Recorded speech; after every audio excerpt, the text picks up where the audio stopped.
doctor-patient relationship. Do you feel when you describe your symptoms and conditions that you're being heard? Why or why not? And I'm gonna start, this is Amanda Pesante. She is our Dayton ambassador.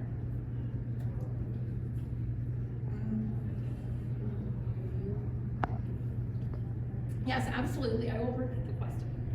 Could you try to briefly characterize your typical experiences in your doctor-patient relationship? Do you feel like when you describe your symptoms and conditions that you're being heard? Why or why not?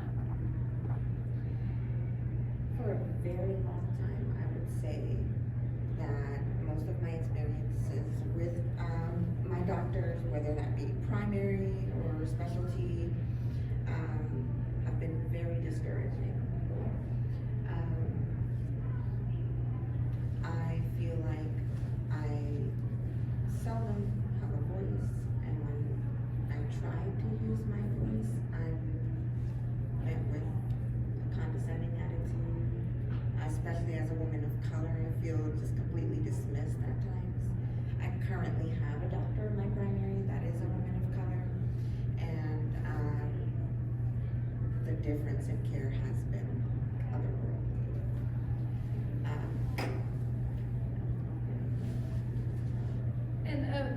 Thank you.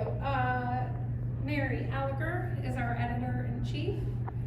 Mary, what about you? Could you try to briefly characterize your typical experiences? Well, having been a lifelong short round, my healthcare experience is always, what are you eating? Are you exercising? Every problem I could ever have is chalked up to my weight. I had a kidney stone for a long time. I don't really know how long I had it. But I had been complaining of back pain for years, and they kept saying, well, lose weight. And they prescribed me stimulants, and they prescribed me, it's just not in my genes. My genes are meant for me to be this way, and I'm tired of fighting it. But the doctors won't give up on it. And unfortunately, it was like a Super Bowl weekend where I could not get out of the fetal position for like 3 days from the back pain. And I eventually just like told my doctor off and was like, I need an x-ray or something, this ain't right. What they found was a 1 centimeter by 1 centimeter kidney stone that was heading towards the exit and about to block off flow from the kidney. I would have lost my kidney had I not had anything done about it. But for the 6 years I was complaining to my doctor about that back pain, I was just told it was caused by my weight, and that it was never going to go away until I got my weight under control. And that has been with everything. If I could talk about depression, anxiety, pain, there's this weird thing going on with my heart rhythm. Anything I talk about, it's, well, have you tried exercising? Have you tried changing your diet? They put me on nutritionists. They've offered me to go to fat camps and all kinds of things. They don't actually hear that, yeah, I can lose weight and it might improve, but until I get there, what can I do now? How do I feel better now so that I can exercise and do all those things? And so it's been a real struggle, and I don't ever feel heard. I do feel like, I don't know, I always feel like they think I'm trying to get drugs from them. It just always feels like they think I'm seeking something, or like seeking an excuse, a drug, a pass from work, whatever, instead of just actually hearing me. And I've had women doctors, I've had male doctors, I've had all kinds of people, and none of them really hear me. The women are a little bit better at hearing you. But again, healthcare is designed and biased against women, and we haven't been studying medicine on women's bodies and doing research on women. So even the women doctors can only go so far for you, I find. So I struggle, so that's why I use cannabis to try and heal all my aches and pains. Yeah, that's a really good point. And Shawna and I have had lots and lots of conversations about this topic, probably more than anyone in my life. I've had more conversations with Shawna about Shawna Southwick. She is our Cincinnati ambassador for MedicateOH. And I've had more conversations conversations with her about it because her situation is so complex, and I'd love for her to just give her a little bit of time to tell you a little bit about that. As far as the original question, I have a lot of medical trauma from being gaslit. I have we used to say a rare condition called Alleger and Shawna syndrome, and degenerative everything disease that comes with a whole host of other things like a dysregulated nervous system and allergies to even my own hormones. But being female and having a history of trauma, I've been often dismissed. Pills were given to me, I think, beginning at the age of 11. Freely giving fentanyl, morphine, benzos, all the things that I don't want, and I've had to put my foot down and say no. But when you've got 15 different pharmaceuticals on board and 15 different doctors and no one's talking, you've got a problem. And I'm trying to figure it out myself and try to use CBD and THC and see what can be utilized. But so much of, I feel like I'm marginalized, A, because I have some mental health conditions, and B, because I'm on Medicaid, Medicare, and I'm a woman. So not as much research is being done. So because of some of the issues, I'm trying to taper off of benzos myself, which is very dangerous. But I've been put in this position, it feels, over time, and with misunderstanding, and I'm glad that these days that's not the approach everyone's taking. It's surgery, surgery, surgery, pill, pill, pill, but at the same time, there aren't a lot of doctors that will listen. Kind of like Mary, I went to the doctor for 6 months, and she's like, well, when your mental health gets this way, your pain is worse. I'm like, no, I understand that, but I can't get off the floor, and I have EDS, so let's take a closer look. And I had a fractured spine the whole time. And the time before that, I kept saying I was sick, and he's like, well, what narcotic do you want? I need you to clear a bed. And I said, I don't want anything, I want to know what's wrong. I have meningitis. So the medical system really needs, we do need to take control again. And with time and with help and with education and knowledge, I'm hoping I can formulate a regimen, like you guys have found. Yeah, absolutely. That is, I think, the hardest thing that we as advocates do is people come to us all the time and say, how do I get to where you get? And the problem is that it's everyone's own personal journey to get from I'm on 20 different pharmaceuticals to I'm completely natural to somewhere in between. And luckily we do have doctors like Sheena Bowery, who's here with us, and you're with One Heart Medical. Yes, well, yes, yes. Okay. Yeah. So I mean, some of the natural doctors like Dr. Weeks, who is with him as well. Yes. Those are the kinds of bridges that we are finding I'm on all these pills, where do I even go, to this is a natural path for you. And everyone has to find their own way, and that's why we at MedicateOH offer so many different encounters with different types of natural health, so that whatever you may need in this experience that you can find here. We have Reiki out here, which is really important. Alternative therapy, of course, massage therapy, which has been huge for me. That has been a really important part of my health now is massage therapy, and things like yoga. I mean, there's so many. There's so many different types of natural modalities that we are finding.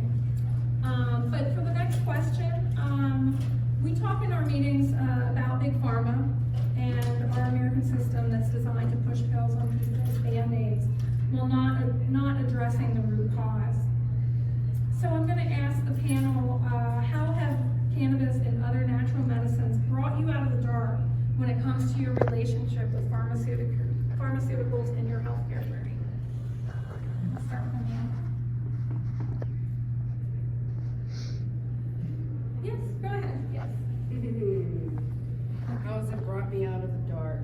Well, I think growing up, like most people, you're taught to trust your doctors and trust your pharmacists, and you know, they take that Hippocratic oath to do no harm, and so you just kind of blindly go about, well, whatever they tell me to do, I'm gonna do, whatever they tell me to take, I'm gonna take.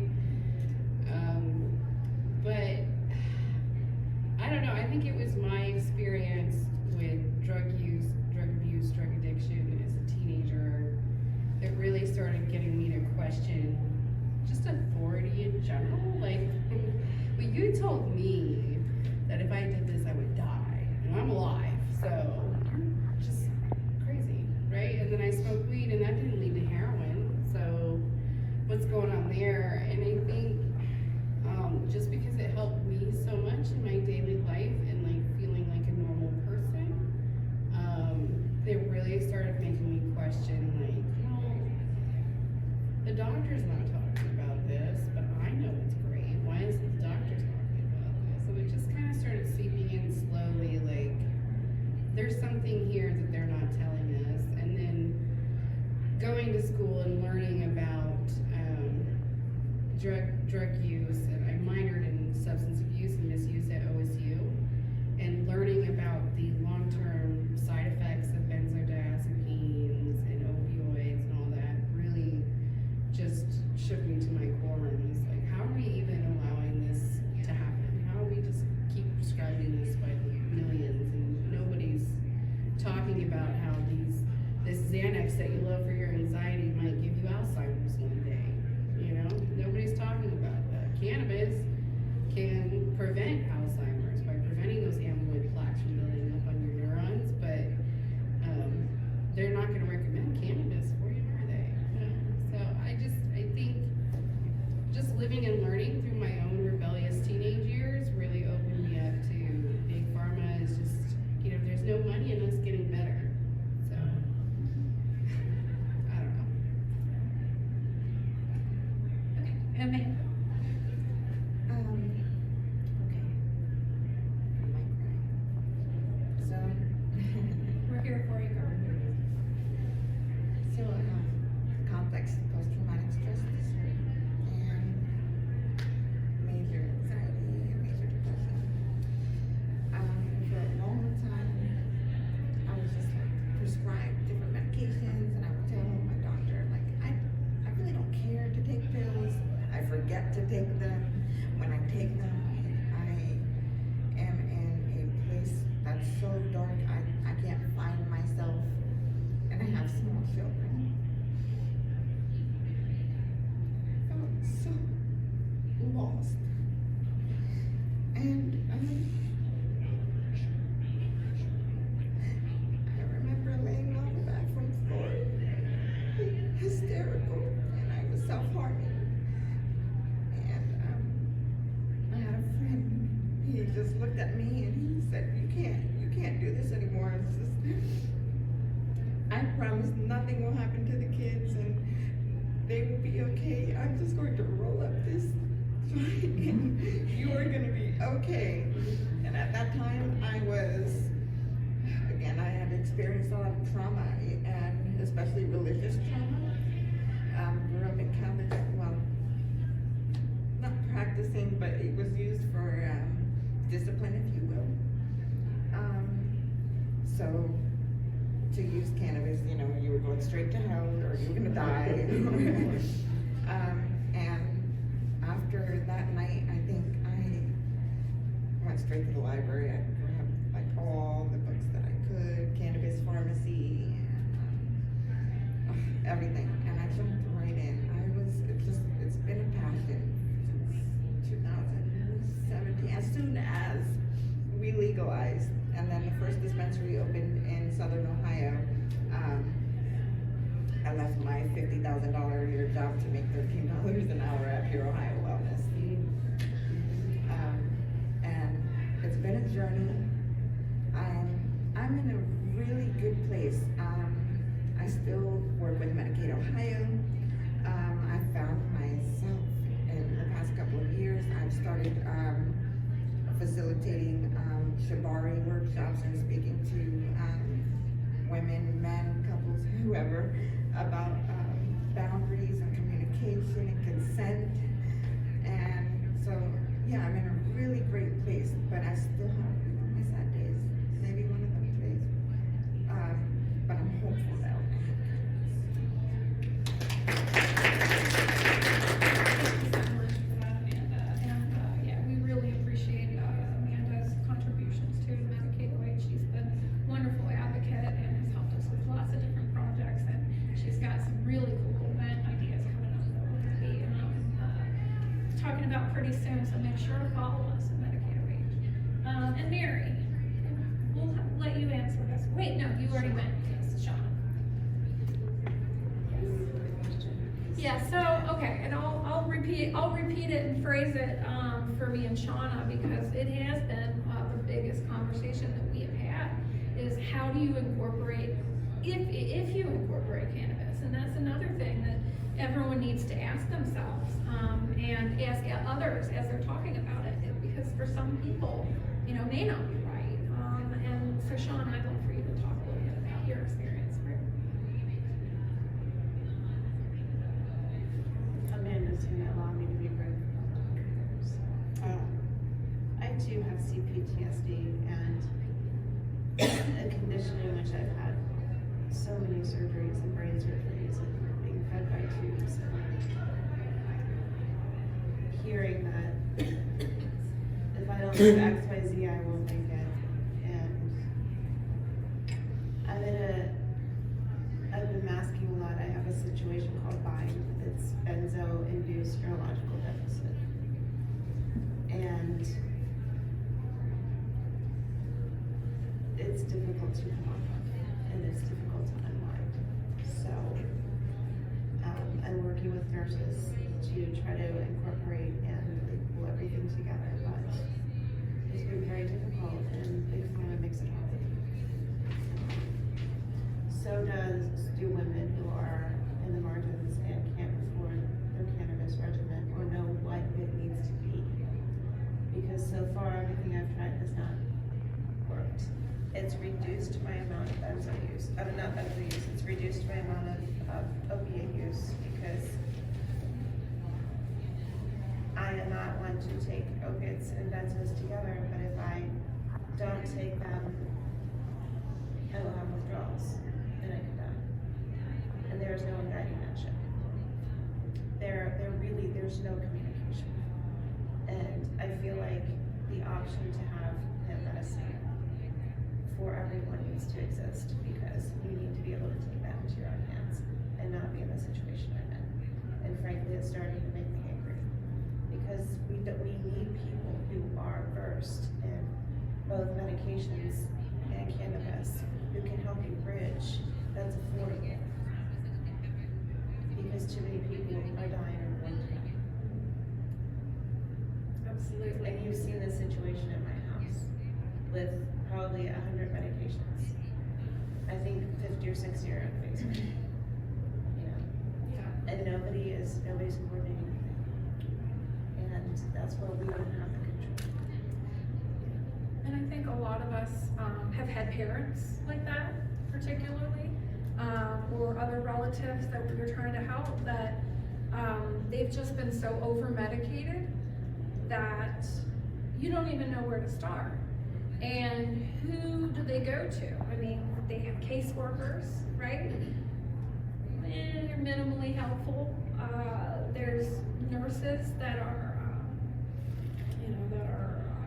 on the Western medicine side, that they may be somewhat helpful, but then there are doctors that are naturopaths and things like that. So we're getting there. We're starting to have these opportunities, and especially as cannabis has come in, it has given some of the more holistic modalities an opportunity to kind of be alongside and grow, I guess, in popularity. Because for me, and I think we can all say this, that when we started using cannabis, it was a light bulb, and that light bulb was, there's a lot of other things that I could be doing that are related. And so, as our third question, before we get to questions from the audience, I'd like to just ask, what are some of the other things that you're doing that are related? For myself, it's been a total change in my diet. I've really learned how to eat better and to eat cleaner, but you know, not everybody's not perfect, right? But it has been a huge part of my treatment, of course. Moving more, getting out in nature has been really important to me. And of course, this is you know, having a career and or volunteer opportunity that builds your community together. That's really key. Building into communities, because that's how you're going to connect and grow, and that's what keeps your heart healthy, actually, is what we've learned. So, yeah, so those are the biggest things that I find for my own health. But let's talk a little bit about some of the things that you're all doing. I will tell you that the people trying to pull my healthcare together the most are the ones that are being paid the least. Yeah, And that would be my functional chiropractor, a holistic body talk practitioner, a craniosacral therapist. This is Ted, by the way. Hi, Ted. Glad I found you. Yes. He loves strange EDSers. And that kind, and I've been doing one-on-one yoga therapy. She heard how complex my PTSD and major depression and anxiety disorder and all of this was, and decided to take me on anyway, out of her own good. That does not happen with athletes. And so I'm trying to do those, work on my breath, you know, work on PT. I have a lot of memory issues, so I set alarms to eat, to try to eat whole, and healthy.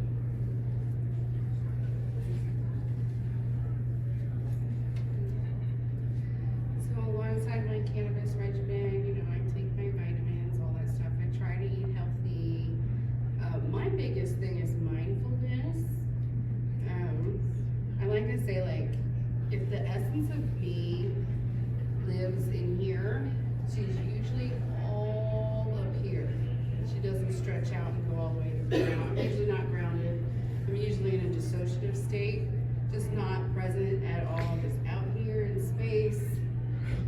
So mindfulness is one of my biggest ones, especially when it comes to eating. That's helped me a lot with my overeating, because I guess I eat too fast and I don't realize that I've eaten enough until it's too late, and then I'm all full and uncomfortable. But I also have been, you know, I see a therapist, an occupational therapist, and I also go to DBT group therapy, which isn't teaching me anything, but it's just keeping me accountable on, like, not being such a, I'm quick to be negative and pessimistic, and it just ruins everything. If I go there, everything else falls apart, food, exercise, everything. So I go to group therapy to keep me on track with my mood, basically. But that's what I've been doing. I as well utilize therapy. I love, it can be difficult, but I still make sure that I do like hiking and things to ground myself. Painting, finding my art. So I spoke a little bit about facilitating shibari workshops, which if anyone is unfamiliar, is a type of rope bondage. And it's an art. And again, we speak about consent and communication, and so I host these workshops to do that, and then I also host events that are more social, with music and performances, and that's really helped me alongside cannabis, which they both hold such terrible taboos Yeah. and stigmas. And then when you